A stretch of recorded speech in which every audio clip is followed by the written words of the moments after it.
మిత్రులారా, తెలంగాణ రాష్ట్ర ప్రభుత్వం తెలంగాణ ఉద్యమ ఆయుపట్టైన నిరుద్యోగ సమస్యను పరిష్కరించే కార్యక్రమంలో భాగంగా ఈరోజు వివిధ శాఖలకు సంబంధించి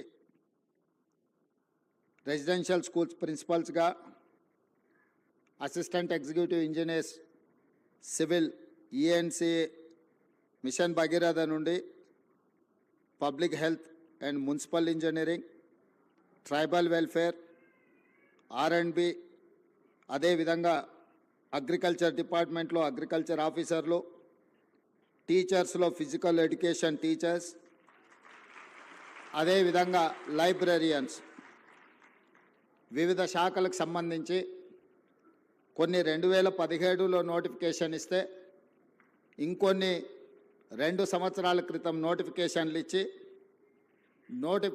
ఇచ్చిన ఆనాటి ప్రభుత్వంలోని పెద్దలు మీ ఉద్యోగ నియామకాలు పట్టించుకోకపోవడం వల్ల వివిధ న్యాయస్థానాలలో ఈ కేసుల పరిష్కారం చూపించక మీ ఉద్యోగాలను ఇవ్వడం వాళ్ళ బాధ్యత అని వాళ్ళు భావించకపోవడం వల్ల కొన్ని 8 సంవత్సరాలు 7 సంవత్సరాలు అయితే కొన్ని 2 సంవత్సరాల పైగా మీరు మీ కుటుంబ సభ్యులు నిరీక్షించి ప్రభుత్వాల మీదనే విశ్వాసం కోల్పోయే పరిస్థితులు వచ్చినాయి.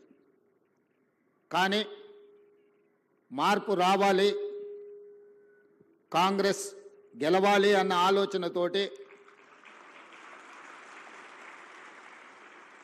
ఆనాడు ఏ చేతులతోనైతే విద్యార్థి నిరుద్యోగ జంగ్ సైరన్ కార్యక్రమాన్ని మోగించినమో ఆ కార్యక్రమంలో మీరందరూ అండగా నిలబడి ఆ రోజు నేను తీసుకున్న కార్యక్రమంలో వేలాది మంది పాల్గొన్నప్పుడు నేను ఆ విద్యార్థులకు ఒక మాట చెప్పిన, మీకు ఉద్యోగాలు రావాలి అని అంటే ముఖ్యమంత్రి కుర్చీలో, మంత్రుల కుర్చీలో ఉన్న వాళ్ళ ఉద్యోగాలు ఊడాలి, అప్పుడే మీకు ఉద్యోగాలు వస్తాయని ఆనాడు చెప్పడం జరిగింది.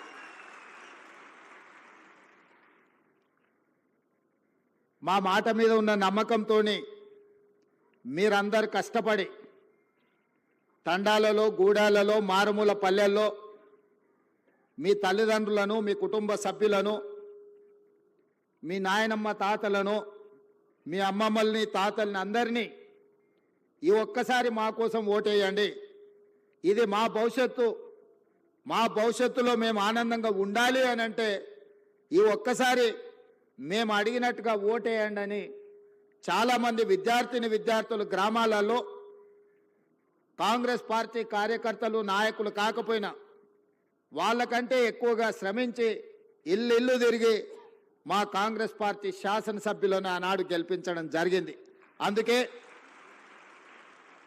అందుకే ఈ తెలంగాణ రాష్ట్రంలో 65 మంది శాసనసభ్యులను గెలిపించుకొని పక్కా ప్రభుత్వాన్ని ఏర్పాటు చేసి డిసెంబర్ 7, 2023 నాడు ఎల్బీ స్టేడియంలో వేలాది మంది సమక్షంలో మా కుటుంబ సభ్యుల కళ్ళల్లో ఆనందం చూస్తూ మేమందరం ముఖ్యమంత్రిగా, మంత్రులుగా ప్రమాణ స్వీకారం చేపట్టడం జరిగింది. ఎల్బీ స్టేడియంలో మాకు ఉద్యోగాలు వచ్చి మేము బాధ్యతలు తీసుకున్నప్పుడు మా కుటుంబ సభ్యులు ఎంత సంతోషంగా ఉన్నారో, కొన్ని సంవత్సరాల నుంచి నియామకాలు జరగక, ఉద్యోగ ఉపాధి అవకాశాలు లేక లక్షలాది మంది నిరుద్యోగ యువకులు నిరాశ చెందుతున్న సందర్భంలో మా మంత్రివర్గం ఆలోచన చేసి సంవత్సరాల కొద్దీ వాయిదా పడుతున్న ప్రభుత్వ ఉద్యోగాలను 90 రోజుల్లోనే 30,000 ఉద్యోగాలు వాళ్ళ తల్లిదండ్రుల కళ్ళల్లో ఆనందం చూసే విధంగా, వాళ్ళ కుటుంబ సభ్యులు సంతోషపడే విధంగా అదే ఎల్బీ స్టేడియంలో 31,000 మంది నిరుద్యోగులకు ఉద్యోగ నియామక పత్రాలు మేము అందించడం జరిగింది. అదే కాకుండా ఈనాడు పండుగ ముందు చాలామంది అన్నారు, పండుగ వస్తుంది, తెలంగాణలో పెద్ద పండుగ, అందరు పండుగ కార్యక్రమాలలో బిజీగా ఉంటారు, ఈ నియామక కార్యక్రమాలు ఇప్పుడు పండుగ ముందు చేపడితే వస్తారో రారో, పండుగ అయినాక చేపడదామని నాకు సూచన చేశారు. నేనన్నా ఈ తెలంగాణకు అత్యంత పెద్ద పండుగ దసరా పండుగ, ప్రతి కుటుంబంలో సంతోషం చూడాలి, వాళ్ళ నియామక పత్రాలు అందించి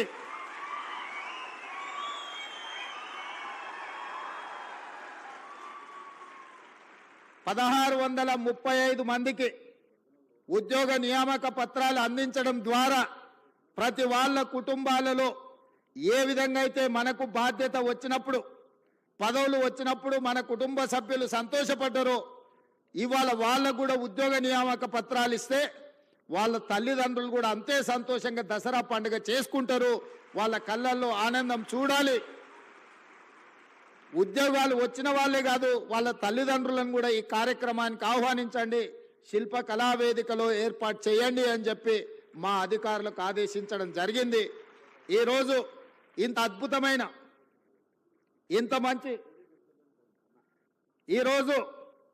ఇంత మంచి కార్యక్రమం, నేను చాలా సభలు సమావేశాలు మీకు తెలుసు వెళ్తుంటాను. ఆ సభలలో సమావేశాలలో సంతోషంతో కొట్టే చప్పట్లు, లేకపోతే కూలీకి వచ్చిన వాళ్ళు కొట్టే చప్పట్లకు తేడా నేను గుర్తిస్తా. ఇవాళ మీరు కొడుతున్న చప్పట్ల వెనుక మీ సంతోషం, మీ కుటుంబ సభ్యుల యొక్క ఆనందం కొట్టొచ్చిన కనిపిస్తుంది.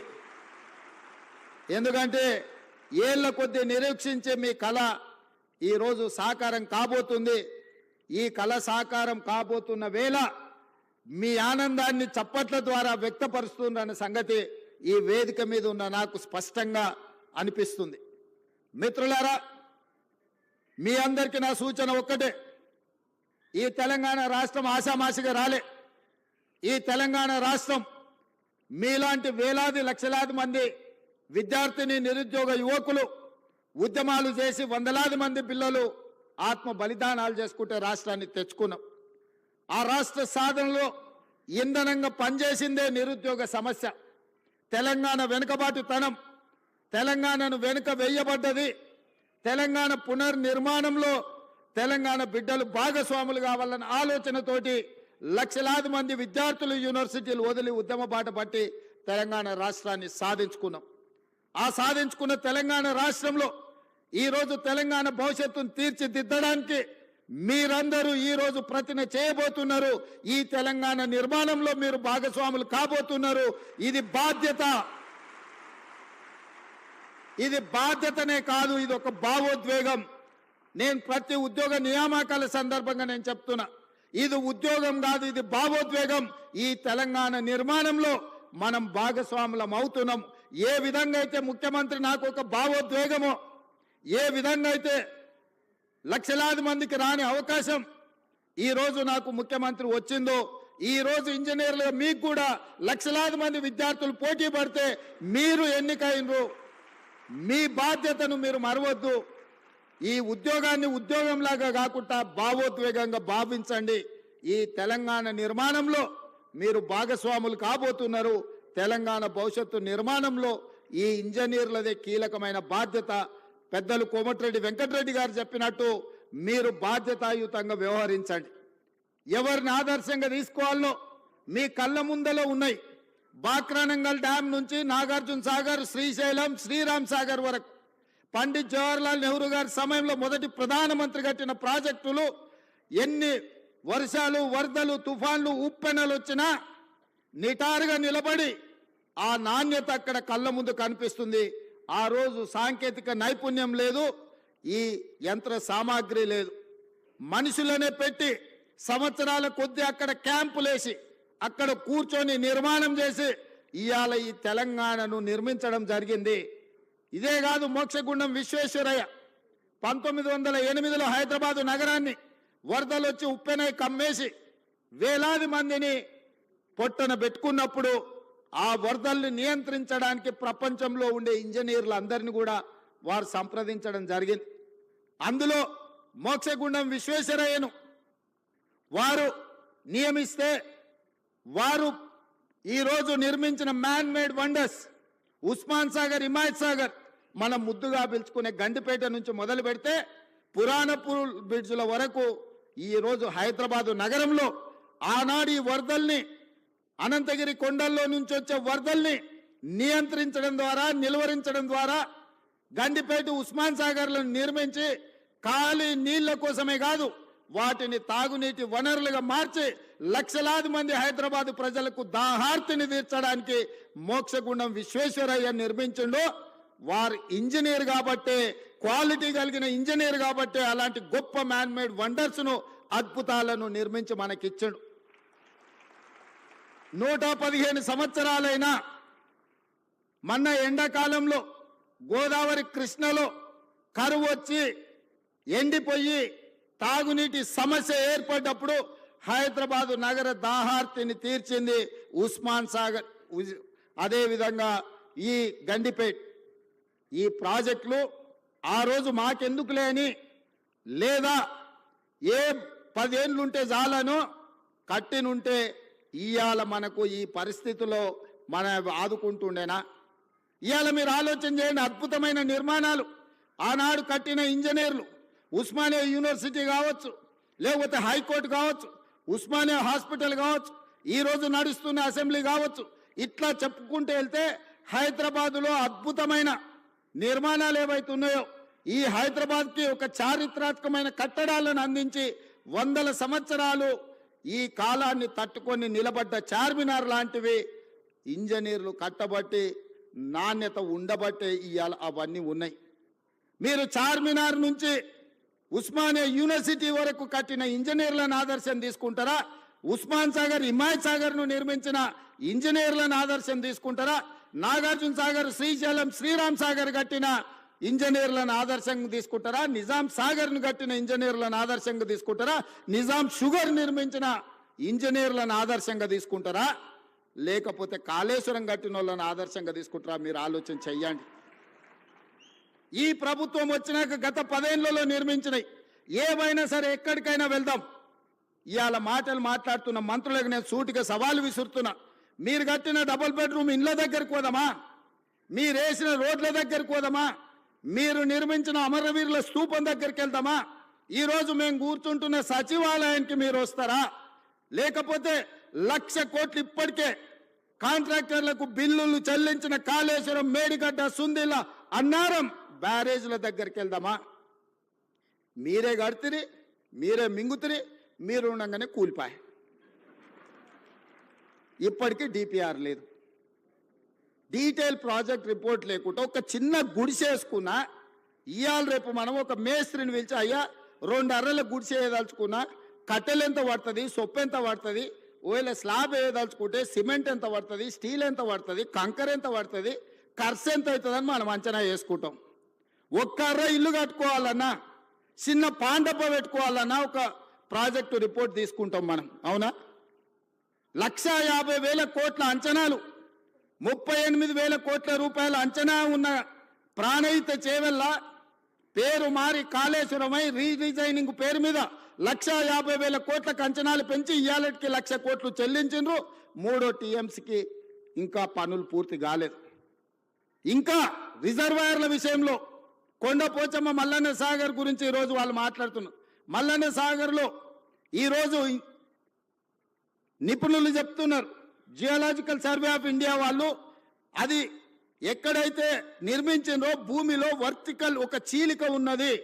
50 టీఎంసీల నీళ్లు నింపిన రోజు అది కుంగిపోయి భూకంపం వచ్చి ఊర్లే తుడిచిపెట్టకపోతాయని చెప్పి వాళ్ళ సాంకేతిక నిపుణులు నివేదిక ఇచ్చారు.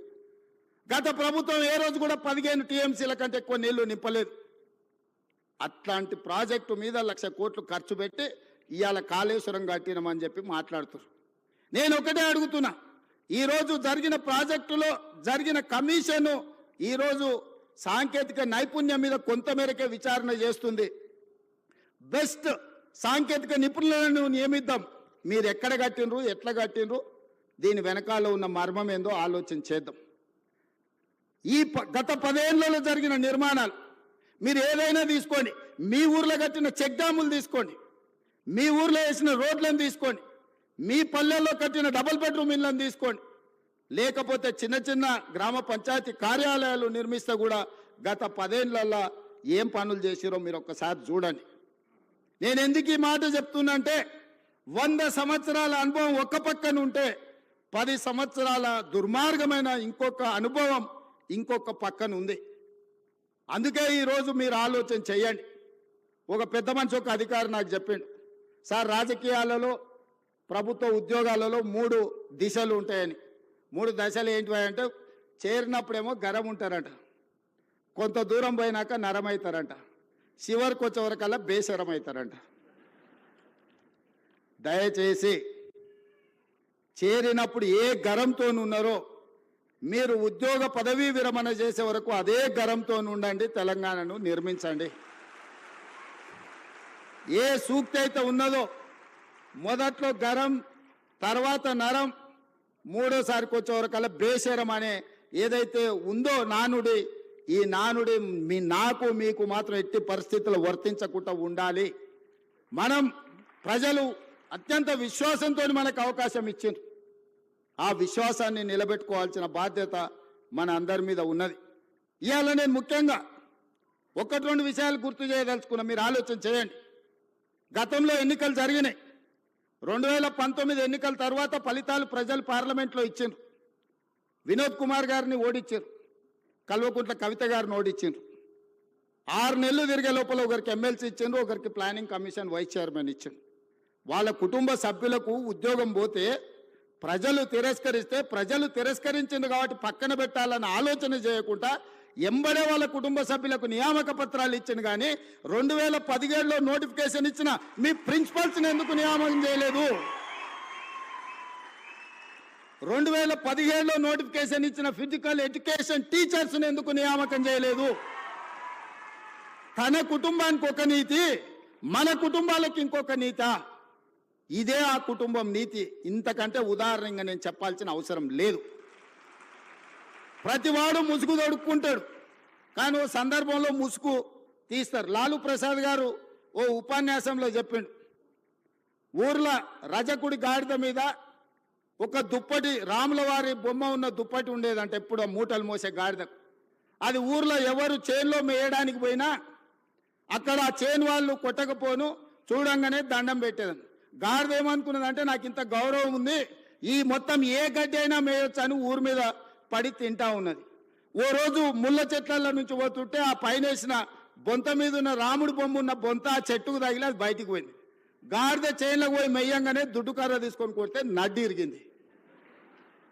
ఎందుకు చెప్తున్నా అంటే, ఆయనకు కూడా తెలంగాణ ఉద్యమం అనే ఒక ముసుగు, రక్షణ కవచం కొంతకాలం ఉన్నది. ఆ తెలంగాణ ఉద్యమం కోసం మీరు అందరు చేతులెత్తి దండం పెట్టారు. అది వారి గొప్పతనం అని వారు అనుకుంటున్నారు. అది తెలంగాణ ఉద్యమం యొక్క గొప్పతనం, విద్యార్థిని నిరుద్యోగ యువకుల యొక్క త్యాగం. ఇవాళ ముసుగు తొలగింది కాబట్టి ముఖం చెల్లక ఆయన ఎక్కడున్నాడో ఇక ఈ పిల్లలు రోడ్ల మీద పడి నోటుకొచ్చింది మాట్లాడుతారు. 10 ఏళ్లలో మీరు చేపట్టని నియామకాలు 10 నెలల లోపల ఈరోజు 60,000 ఉద్యోగ నియామకాలు. రేపు 9 తారీఖు నాడు ఎల్బీ స్టేడియంలో 11,063 టీచర్ల ఉద్యోగ నియామక పత్రాలు అందించడం ద్వారా తండాలలో, గూడాలలో, మారుమూల పల్లెల్లో ఉన్న పేదల పిల్లలకు విద్యను అందించాలి, పాఠశాలలు ప్రారంభించాలి. దళితులు, గిరిజనులు, ఆదివాసీలు, బలైన వర్గాలు, మైనార్టీల పిల్లలు విద్యకు దూరం కావద్దు అని 11,063 మంది టీచర్ల నియామకాలు దసరా కంటే ముందు 9 తారీఖు నాడు సాయంత్రం 4 గంటలకు ఇవ్వబోతున్నాము. ఇది మా చిత్తశుద్ధి, ఇది మా బాధ్యత. నేను గొప్ప అనుకోవడం లేదు, ఇది బాధ్యత అనుకుంటున్నా. ఎందుకంటే తెలంగాణ నిర్మాణంలో పిల్లలు చదువుకున్నప్పుడే ఇవాళ మీరైనా మేమైనా ఈ వేదిక మీద ఇక్కడికి రాగలిగినామంటే మనం చదువుకోవడం వల్ల, ప్రభుత్వ పాఠశాలల్లో టీచర్లు మనకు చదువులు చెప్పడం వల్ల. 90% ఇక్కడికి వచ్చిన వాళ్ళు గవర్నమెంట్ స్కూల్లో చదువుకున్న వాళ్ళే నాకు తెలిసినంత వరకు. ఇలా పాఠశాలలు మూసేస్తే ఏమవుతుంది తెలంగాణ రాష్ట్రం? ఒక్కసారి ఆలోచన చేయండి. ఒక్కరోజైనా బాధ్యతతో ఆలోచన చేసిండు ఆయన? ఒక్కరోజైనా అసెంబ్లీలో చర్చ జరిగిందా? ఈ ప్రభుత్వం వచ్చినాక తెలంగాణ అసెంబ్లీలో చర్చలు మీరు చూస్తున్నారు కదా, బాజాబ్తా చర్చ పెడుతున్నాం కదా, మాకేం దాపరికం ఉంది? ఇవాళ మీరు ఇంజనీర్లు చాలా వరకు మున్సిపల్ కార్పొరేషన్లో కూడా మీరు చేయబోతున్నారు. మీ చేతుల మీద ఒక అద్భుతం జరగబోతుంది. రీజనల్ రింగ్ రోడ్, 360 కిలోమీటర్ల రీజనల్ రింగ్ రోడ్ మీ చేతుల మీద నిర్మాణం కాబోతుంది. రేడియల్ రోడ్స్ మీ చేతుల మీద నిర్మాణం కాబోతున్నాయి. ఫ్యూచర్ సిటీ ఎయిర్పోర్ట్కు కూతవేటు దూరంలో ఫ్యూచర్ సిటీ ఫార్మర్ సిటీ నిర్మాణం కాబోతుంది. మీ చేతుల మీద మూసీ రివర్ డెవలప్మెంట్ ఫ్రంట్ ఎవరు అడ్డం వచ్చినా నిర్మించి 55 కిలోమీటర్ల మూసీ రివర్ డెవలప్మెంట్ ఫ్రంట్ మీ చేతుల మీదుగా నిర్మించి ప్రపంచానికి ఆదర్శంగా నిలబెడతాం.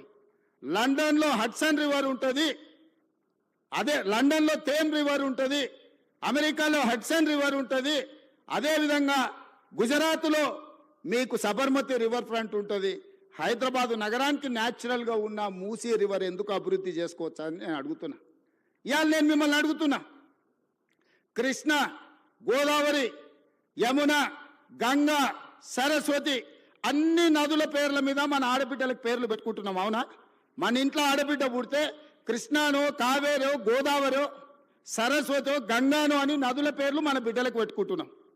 ఏ తండ్రి అయినా ఆయన బిడ్డకు మూసి అనే పేరు పెట్టుకున్నాడా? ఇన్ని నదుల పేర్లు, పవిత్రమైన నదుల పేర్లు మన ఆడబిడ్డలకు పెట్టుకున్నప్పుడు మూసి అనే రివర్ పేరు ఏ తండ్రి అయినా బిడ్డకు పెట్టుకున్నాడా? ఎందుకు పెట్టుకోలే? ఆ మూసి కంపు కొడుతుంది కాబట్టి, మూసి మురిగిపోయింది కాబట్టి, మూసిలో విషం చిమ్ముతున్నది కాబట్టి, ఆ విషము, ఆ కంపు, ఆ మురికి మా బిడ్డల పేర్లు పెట్టుకోవద్దని తల్లిదండ్రులు ఏదైతే అనుకుంటున్నారో ఆ మూసి మురికిని ప్రక్షాళన చేయాలనుకుంటున్నా నేను. ఆ మూసిని నిర్మాణం చేయాలనుకుంటున్నా నేను. ఎందుకు యమున, సరస్వతి, గంగా, కావేరి పేర్లు పెట్టుకున్నప్పుడు మూసి అనేందుకు మన బిడ్డలకు పెట్టుకోకూడదు? ఆ మూసిని అద్భుతంగా నిర్మించినప్పుడు తప్పకుండా తల్లిదండ్రులు వాళ్ళ బిడ్డల పేర్లు మూసి అని పెట్టుకుంటారు. అంత అద్భుతమైన నిర్మాణం మనం చేసుకుందాం. నిర్మాణ క్రమంలో మల్లన్న సాగర్లో 14 ఊర్లను ఖాళీ చేసి 60,000 ఎకరాలు మల్లన్న సాగర్లో ల్యాండ్ ఎక్వేషన్ జరగలేదా? కొండ పోచమ్మలో జరగలేదా? రంగనాయక్ సాగర్లో ల్యాండ్ ఎక్వేషన్ జరగలేదా? నాగార్జున సాగర్ నిర్మించినప్పుడు ల్యాండ్ ఎక్వేషన్ జరగలేదా? శ్రీశైలంలో మా కొల్లాపూర్ మునిగిపోతే 92 జీవో ఇచ్చి ఇప్పటికి ఇంకా ఉద్యోగాలు ఇవ్వని కేసులు పెండింగ్ ఉన్నాయి. శ్రీశైలం కట్టినప్పుడు నిర్వాసితులు కాలేదా? ఇవాళ మూసి నిర్మాణం చేస్తే కూడా కొన్ని వేల మంది, 5,000 మందో 10,000 కుటుంబాల్లో నిర్వాసితులు అయితే నిర్వాసితులను ఎట్లా ఆదుకోవాలో సలహా చెప్పండి అని నేను అడుగుతున్నా. ఈరోజు భూసేకరణ జరిగేటప్పుడు, మూసి నిర్మాణానికి భూమి తీసుకునేటప్పుడు మల్లన్న సాగర్ల భూ నిర్వాసితులను నువ్వు పోలీసులతో కొట్టించి, గుర్రాలతో తొక్కించి కొట్టినావు కదా. ఇవాళ వాళ్ళందరినీ హక్కున పెట్టి చేర్చుకోవడానికి అధికారులను ఇళ్ళు పంపించి వాళ్ళకి డబుల్ బెడ్రూమ్ ఇల్లు ఇచ్చి, తవ్వకర్సులకు 25,000 ఇచ్చి వాళ్ళకు ఉద్యోగ ఉపాధి అవకాశాలు కల్పించడానికి నేను ఏర్పాట్లు చేస్తున్నాను. ఇదేమన్నా తప్ప? వాళ్ళ పిల్లలు వాళ్ళు మూసీలో బతికిను, మురికిల్లే బతికిను, మురికిల్లే చచ్చిపోయారు. రేపు వాళ్ళ పిల్లలు కూడా ఆ మురికిల్లే పెరిగి మురికిల్లే చచ్చిపోయి మురికిల్లే ఉండాలన్న వాళ్ళు. ఆ మూసీలు ఉన్న వాళ్ళకు మంచి జీవితం ఉండొద్దా? వాళ్ళ పిల్లలు చదువుకోవద్దా? వాళ్ళు బాగుపడొద్దా? వాళ్ళందరినీ బాగు చేసే బాధ్యత ప్రభుత్వం తీసుకుందామని నేను చెప్తున్నా. మూసీలో మొత్తం 10,000 కుటుంబాలు ఉన్నాయి. 6 నెలల నుంచి ఎన్యూమరేట్ చేపించిన 33 టీంలను పెట్టి ఇల్లు పోయి ప్రతి వాళ్ళ వివరాలు సేకరించి, ప్రతి వాళ్ళ ఆధార్ కార్డు తీసుకొని, ప్రతి కుటుంబం యొక్క వివరాలు 33 టీంలు 6 నెలల నుంచి ఇల్లు పోయి తిరిగి తీసుకొచ్చినాం. ఇప్పుడు అవేర్నెస్ ప్రోగ్రాంలో గోడ మీద మార్కింగ్ చేస్తున్నాం. ఇక్కడ వరకు మూసీ రివర్ బెడ్ ఉన్నది, ఆ పైన బఫర్ జోన్ ఉన్నది, ఇక్కడి వరకు వీటిని తొలగించాల్సి వస్తే మీకు నష్టపరిహారం ఇస్తామని చెప్పి మూసీలో గుడిసెలు వేసుకున్న వాళ్ళకి డబుల్ బెడ్రూమ్ ఇల్లు ఇచ్చి ఆత్మగౌరవంతో బతకడానికి తరలిస్తున్నాం. బఫర్ జోన్లో ఉన్న వాళ్ళని ఏ విధంగా ఆదుకోవాలనో ఆలోచన చేస్తున్నాం. ఇవాళ మీరందరూ సలహా ఇవ్వండి, వాళ్ళకి నష్టపరిహారం ఎట్లిద్దామో చెప్పండి. 1,00,000 కోట్లు కాళేశ్వరంలో కాలబెట్టినావు కదా, నువ్వు కట్టిన కాళేశ్వరం కూలి సచ్చింది కదా, 1,00,000 కోట్లు ఆడ పోసినావు. 5-10 వేల కోట్లు మూసీలో ఉన్న పేదోళ్లకు మంచి ఇండ్లు కట్టించి, మంచి పాఠశాలలు కట్టించి, ఆ పిల్లలకు మంచి ప్లే గ్రౌండ్ ఇచ్చి, మంచి విద్యను నేర్పిస్తే వాళ్ళు భవిష్యత్తుకి పునాదులు అవుతారు. వాళ్ళ బాగు కోసం కష్టపడదాం. ఆ పనిలో మీ ఇక్కడున్న ఇంజనీర్లు భాగస్వాములు గాండి అని చెప్పి నేను మిమ్మల్ని అడుగుతున్నా. వాళ్ళు మనోళ్ళే, నాకు తెలియదా? 20 ఏళ్ళు నేను కూడా పబ్లిక్ లైఫ్లో ఉండొచ్చిన. జిల్లా పరిషత్ మెంబర్ నుంచి ముఖ్యమంత్రి వరకు వచ్చిన. ఓసారి జడ్పీటీసీ, ఓసారి ఎమ్మెల్సీ, 2 సార్లు ఎమ్మెల్యే, ఓసారి ఎంపీ, ఈరోజు ముఖ్యమంత్రి. 20 ఏళ్ళు పేదోళ్ళ మధ్యలోనే తిరిగిన కదా, ఉన్నా కదా. పేదోడి దుఃఖం నాకు తెలియదా? ఇల్లు కూలితే ఎంత బాధ ఉంటుందో తెలియదా? వాళ్ళందరినీ ఎట్లా ఆదుకుందామో చెప్పండి, నష్టపరిహారం ఎట్లిద్దామో చెప్పండి. నువ్వు 7 లక్షల కోట్లు అప్పు చేసినావు, వాళ్ళ కోసం ఇంకో 10,000 కోట్లు ఎట్లయినా చేసి తీసుకొచ్చి వాళ్ళకి ఇద్దాం. మీరు మింగింది ఆపితే చాలు వాళ్ళకి ఇవ్వడానికి. ఏందుంది అందులో? 1000 ఎకరాల ఫామ్ హౌస్ ఉంది. 2 కోట్లు 3 కోట్లు ఎకరం ఉంది. అలా 2-3 వేల కోట్లు నువ్వు పండుకునే కానే ఉంది కదా కేసీఆర్. నీ పార్టీ ఆఫీస్ ఖాతాలో 1500 కోట్లు ఉన్నాయి. నువ్వు పార్టీ పెట్టినాడు 15 రూపాయలు లేవు నీ దగ్గర. 1500 కోట్లు నీ ఖాతాలకు పైసలు వచ్చినాయి. ఎట్లా వచ్చినాయి? ఈ పేదోళ్ళ త్యాగం కాదా? వాళ్ళ ప్రభుత్వం నుంచి, ప్రభుత్వ ఖజానా నుంచి అవసరమైతే ఒక 10,000 కోట్లు ఖర్చు అయినా వాళ్ళని ఒక మంచి అపార్ట్మెంట్స్ కట్టించి, గవర్నమెంట్ ల్యాండ్లో వాళ్ళకి మంచి ఒక కాలనీ కట్టించి, వాళ్ళందరినీ అక్కడికి తరలించి, అక్కడ ఒక హాస్పిటల్, ఒక పాఠశాల, ఒక ఐటీఐ, ఒక జూనియర్ కాలేజు, అవసరమైతే ఒక ఇంజనీరింగ్ కాలేజ్ కట్టించి వాళ్ళకు ఒక మంచి భవిష్యత్తు ఇద్దాం. సలహా ఇవ్వండి. చదువుకోలేదా? అమెరికాలో పోయి చదువు వచ్చిన అంటాడు సన్నాసి. ఆ పిల్లలు చదువుకోనికే దారి చూపించే తెలియదా? ఈటల రాజేందర్ గారు అందులో ఇంకా ఆయనకు అంగి మారింది కానీ వాసన అయితే మారినట్టుగా అనిపిస్తలేదు. నాకు కొంచెం గౌరవం ఉండే, ఎందుకంటే ఇట్లాంటి దాంట్లో కొంచెం కలిసి వస్తాడేమని. ముందు రోజు హరీష్ కేటీఆర్ మాట్లాడితే తెల్లారు అదే జిరాక్ తీసుకొచ్చి రాజేందర్ అన్న చదువుతున్నాడు. కనీసం భాషనైనా మార్చుకో రాజేందర్ అన్న. నువ్వు అందులో ఉండొచ్చినావు అని ఇంత బానిసత్వం వాళ్ళకు చూపించాల్సిన అవసరం లేదు. ఎందుకంటే నువ్వు కష్టాలలో ఉన్నప్పుడు వాళ్ళు నిన్ను మెడలాటి దొబ్బినప్పుడు తెలంగాణ సమాజం నీ పక్కన నించున్నది. వాళ్ళ పక్కన నించోకు, దొంగల పక్కన, తెలంగాణ ప్రజల పక్కన నించో. ఇవాళ నేను ఢిల్లీకి పోతున్నారా, రేపు మోడీ దగ్గరకు పోదాం. సబర్మతి రివర్ ఫ్రంట్లో 64,000 కుటుంబాలను బయటకు పంపించిండు ఆయన. 40 లక్షల కోట్ల రూపాయల బడ్జెట్ ఉందో, 25,000 కోట్ల రూపాయలు మూసీ రివర్ డెవలప్మెంట్ ఫ్రంట్కి అడుగుదాం మోడీ గారిని. ఎందుకు ఏడు మోడీ గారు మనకు? మనం పన్ను కడతలేమా? సికింద్రాబాద్ నువ్వే గెలుస్తువి, చేవెళ్ళ నువ్వే గెలుస్తువి, మల్కాజ్గిరి నువ్వే గెలుస్తువి, మెదక్ నువ్వే గెలుస్తువి, అన్నీ మీరే గెలుస్తారు. మరి మీకు బాధ్యత లేదా? 10,000, 20,000, 25,000 కోట్లు మోడీ దగ్గర ఇప్పించడానికే. నేను ఎందుకు చెప్తున్నా బాధ్యత రహితంగా కొంతమంది ఏం చేసినా తప్పు పట్టాలి, కాళ్ళలో కట్టె పెట్టాలి. ఒక్కటే కార్యక్రమం, మేము ఇన్ని రోజులు దోసుకున్నాం, వీడి పైసలు పెట్టి పనిచేస్తే తెలంగాణ బాగుపడితే వాళ్ళ దోపిడీ కొట్టొచ్చినట్టు కళ్ళకు కనిపిస్తుంది. 100 ఏళ్ల గురించి నేను చెప్పిన, సాగర్ గురించి, లేకపోతే శ్రీశైలం గురించి 10 ఏళ్ళు వీళ్ళు కట్టినవి చెప్పిన. ఇప్పుడు ఒక 10 ఏళ్ళు మనం చేసే నిర్మాణము, రీజనల్ రింగ్ రోడ్ కానీ, రేడియల్ రోడ్స్ కానీ, 4th సిటీ కానీ, మూసీ కానీ, సిటీలో ఫ్లైఓవర్లు కానీ, మెట్రోలు కానీ, ఇవన్నీ పూర్తయితే ఈ 10 ఏళ్ళు వాళ్ళు ఏం దోపిడీ చేసి తిన్నారో ప్రజలకు తెలుస్తుందని ఎట్టి పరిస్థితుల్లో అడ్డం పడాలి. 600 అయినా దీన్ని ముందుకు సాగనీయొద్దని అంటారు. ఇక ప్రతోడు బయలుదేరుతాడు. రోజు మీరు కూడా చూసింటారు, నా మీద పోవాలి బుల్డోజర్, నా మీద పోవాలి అంటాడు. హరీష్ రావు, కేటీఆర్, వీళ్ళందరూ ఎన్ని కొనాలా మీకోసం బుల్డోజర్లు? యాడుండే అసలే మీరు 7 లక్షలు అప్పు చేసి రాష్ట్రాన్ని దివాళి తీస్తారు. మీకోసం యాడ్కెళ్ళి కొనాలి నేను? వాళ్ళని ఏం లేదబ్బా, ఒకటే వస్తే మూసి అంచుపంచునున్న వాళ్ళకి, నా దోస్తులకు అందరికి ఒకటే సూచన, పట్టుకొని వారం రోజులు ఆనే కూసబెట్టురు మూసీలో. ఏమొద్దు, వాళ్ళని ఒక వారం ఆడు ఉండమను. ఇట్లొచ్చుడు అట్లా ఓవుడు కాదు, స్టేజ్ల మీద క్యాట్ వాక్ చేసినట్టు వచ్చి ఇట్లొచ్చి వెళ్ళిపోయినట్టు కాదు. ఒక వారం రోజులు హరీష్ రావును, కేటీఆర్ను, రాజేందర్ను ఆ మూసి అంచున పేదోళ్ళు ఉన్న కాడ ఒక వారం వాళ్ళని ఆడు ఉంచుర్రి. వాళ్ళ కష్టాలు తెలుస్తాయి, వాళ్ళకి ఏం మేలు చేయాలనో వాళ్ళకి అర్థమవుతుంది. కాబట్టి ఇక్కడ వచ్చిన ఇంజనీర్లకు ముఖ్యంగా రేపు జిహెచ్ఎంసీలో కానీ ఇక్కడ సిటీలో సర్వీస్లో చేరబోయే వాళ్ళు మీ కర్తవ్యంగా పెట్టుకోండి. రేపు గొప్పగా మీ సర్వీస్లో మేము రీజనల్ రింగ్ రోడ్ వేయగలిగినాము, మేము రేడియల్ రోడ్ వేయగలిగినాము, మేము మూసి నిర్మించినాము, హైదరాబాద్ నగరంలో మెట్రోను మేము నిర్మించినామని చెప్పుకునే విధంగా గొప్పగా పనిచేయండి. ప్రభుత్వం మీకు అండగా నిలబడుతుంది. ప్రభుత్వం మీకు ఏం కావాలన్నా సహకరిస్తుంది. ఈ ప్రభుత్వం మనది. ఈ ప్రభుత్వం ఎవరితో కాదు, మనం ఎవరికో చేస్తలేం. ఈ ప్రభుత్వము, ఈ రాష్ట్రం మన కుటుంబం. మన కుటుంబం కోసం మనం పనిచేసుకుంటున్నాం. మీ అందరి సహకారం ఉండాలి. మళ్ళొక్కసారికి ఇక్కడికి వచ్చిన వాళ్లకు తెలంగాణ రాష్ట్ర ప్రజలందరూ కూడా దసరా శుభాకాంక్షలు తెలియజేస్తూ మీ అందరి దగ్గర సెలవు తీసుకుంటున్నా.